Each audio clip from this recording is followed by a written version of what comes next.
किसी भी ग्रह के लिए अलग अलग देवताओं की पूजन करने की जरूरत नहीं होती। यदि आप शंकर जी की आराधना कर रहे हैं तो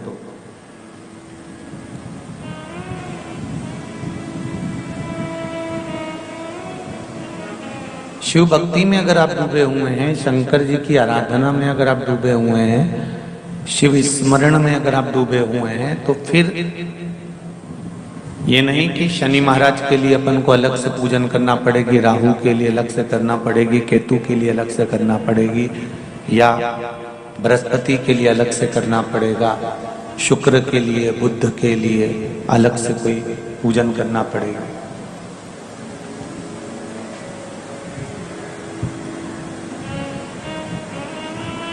सारी समस्या का हल एक लोटा जल है। शिव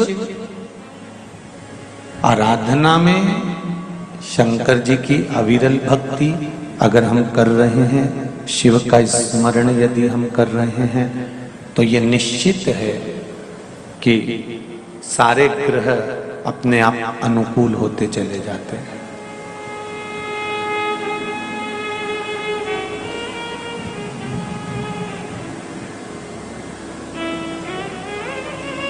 शंकर भगवान का जो शिवलिंग है, उस शिवलिंग को जहां रखा गया है वो माता पार्वती जी का हस्त कमल है। जहां से जल निकलता है उस स्थान पर अशोक सुंदरी, गणेश जी और कार्तिकेय का स्थान है।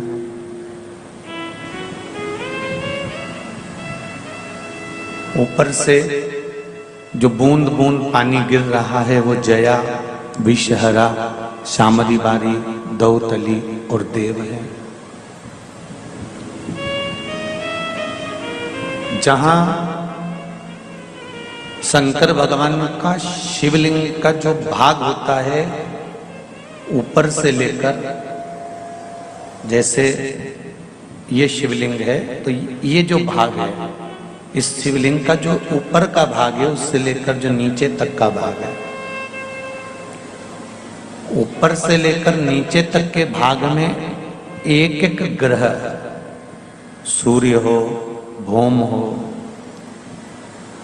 मंगल हो, बुध हो, गुरु हो, शुक्र हो, शनि हो, ये सब उस शिवलिंग के ऊपर से लेकर नीचे तक के भाग में नित्य प्रति भगवान शंकर की आराधना कर कर भ्रमण करते रहते हैं। नित्य प्रति आप जब एक लोटा जल जब भगवान शिव जी को समर्पित करते हो, या एक बेलपत्री शंकर जी को समर्पित करते हो, या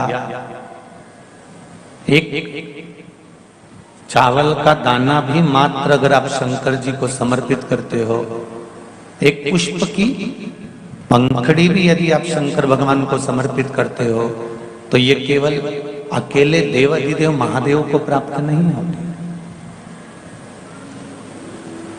शिव जी के ऊपर जब ब्राह्मण देवता जल से अभिषेक कराते हैं या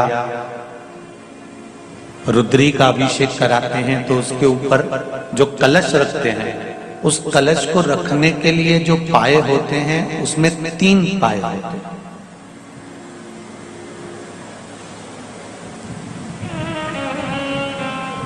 उस 3 पाए के ऊपर कलश रखा होता है और उस कलश में से बूंद बूंद पानी नीचे गिरता रहता है।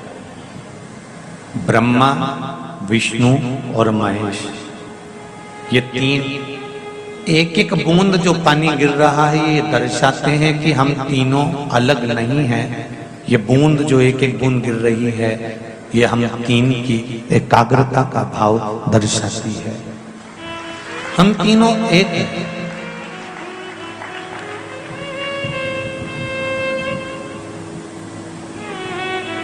दुनिया के लोगों ने भेद कर दिया, हम रामानुज वाले हैं, हम पुष्टि मार्ग वाले हैं, हम दत्त वाले हैं तो हम निम्बार्की हैं, तो हम इस पंथ के हैं, तो हम उस पंथ के हैं।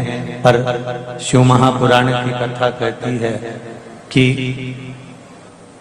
मृत्यु लोक में अगर जन्म लिया है, भूमंडल पर अगर हम पैदा हुए हैं, पृथ्वी पर यदि हम जन्मे हैं, हमारा जन्म यदि मृत्यु लोक में हुआ है और इस संसार सागर में हमारा जन्म हुआ है, तो हम सनातनी बनकर पैदा हुए हैं, हम बट नहीं सकते।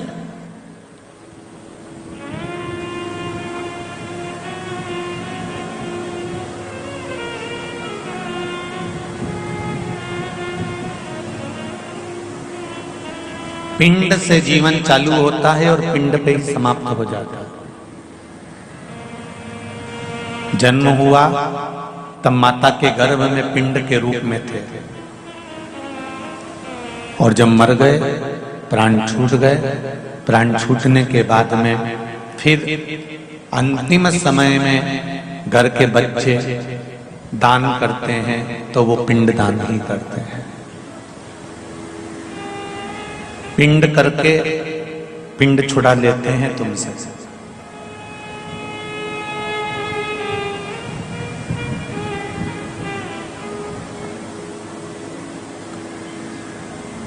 जन्म हुआ तब भी हम शिव के थे, और मृत्यु हुई तब भी हम शिव के हैं।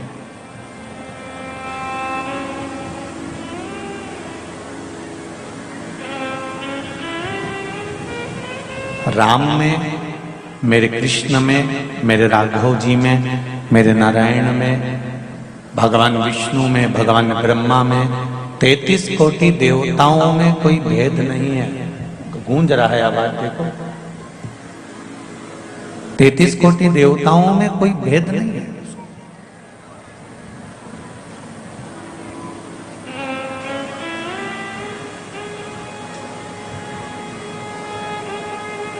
सब एक, और सबकी एकाग्रता एक।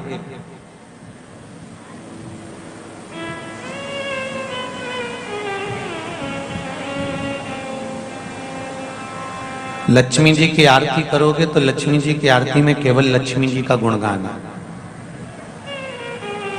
भगवान विष्णु की आरती करेंगे तो उसमें भगवान विष्णु का गुणगान है।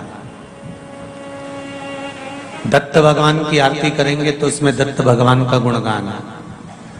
बृहस्पति महाराज की आरती करेंगे तो उसमें बृहस्पति भगवान का गुणगान है।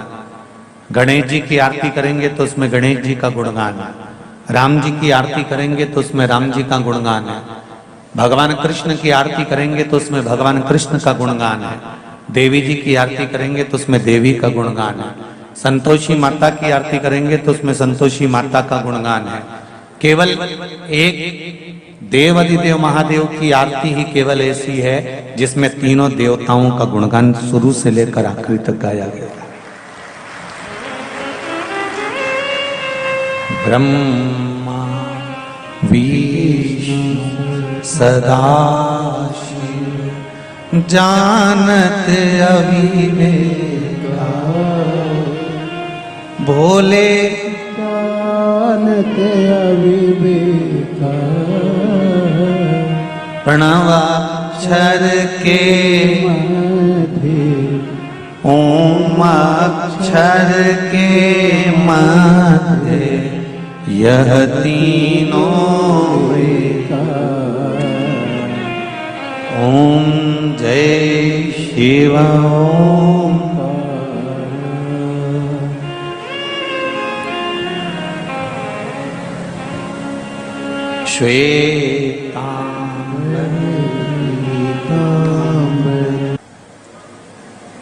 हम तो एक बात आप लोगों से कहना चाहेंगे कि आप प्रतिदिन घर में अगर आरती गाते हो और शंकर जी की आरती अगर आप गा रहे हो या शिव जी की आरती आप कर रहे हो, तो एक देवता की आरती नहीं 33 कोटि देवता की आरती एक साथ हो जाती है। मात्र शिव की आराधना कर लेने पर, शंकर की आरती का गुणगान कर लेने पर, शिव का स्मरण कर लेने पर 33 कोटि देवताओं की आरती पूर्ण हो जाती है।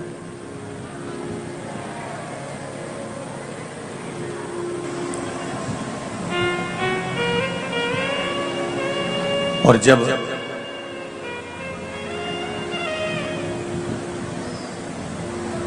तो शिव महापुराण की कथा भी तो वही एक भाव प्रकट कर रही है कि एक साधे सब सधे।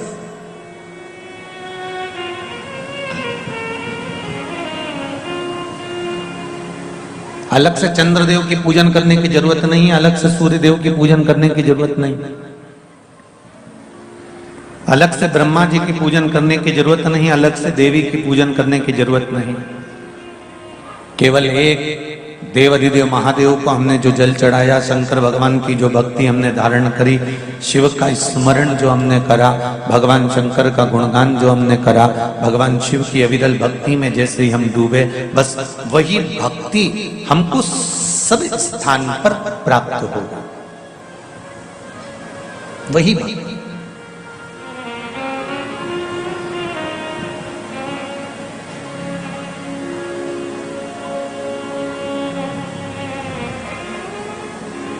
प्रश्न किया था कि गुरुदेव वो अगर शनि महाराज को पूजन करना है या बृहस्पति की पूजन करना है या गुरुवार की पूजन करना हो, बृहस्पति महाराज की या शुक्रदेव की या बुध देव की करना हो, तो क्या इनके लिए अलग अलग मंत्रों का स्मरण करना पड़ेगा? हाँ, हमारे शास्त्रों में मंत्र दिए गए हैं। ब्रह्मा जी का मंत्र अलग है तो बृहस्पति का मंत्र अलग है, तो बुद्ध का मंत्र अलग है, तो शुक्र का मंत्र अलग है, पर सारे मंत्रों का अगर निचोड़ है तो आप पंचाक्षर मंत्र का यदि जाप कर लेते हैं, नमः शिवाय, या षडाक्षर मंत्र का जाप कर लेते हैं, ओम नमः शिवाय, उतने में फल की प्राप्ति हो जाएगी। एक ओम अक्षर के भीतर, मात्र एक ओम अक्षर के भीतर, मात्र एक ओमकार के भीतर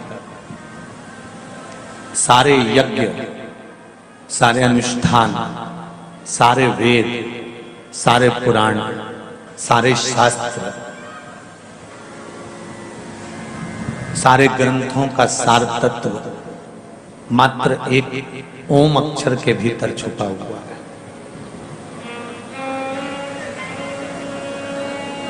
केवल एक ओम अक्षर के भीतर सारे वेद, सारे पुराण, सारे शास्त्र, सारे मंत्र, सारे देवी देवता, सारे यज्ञ, सारे अनुष्ठान, सब कुछ केवल एक ओम के भीतर छुपा हुआ। इसीलिए आरती के अंतर कहते हैं ना, ओम अक्षर के भीतर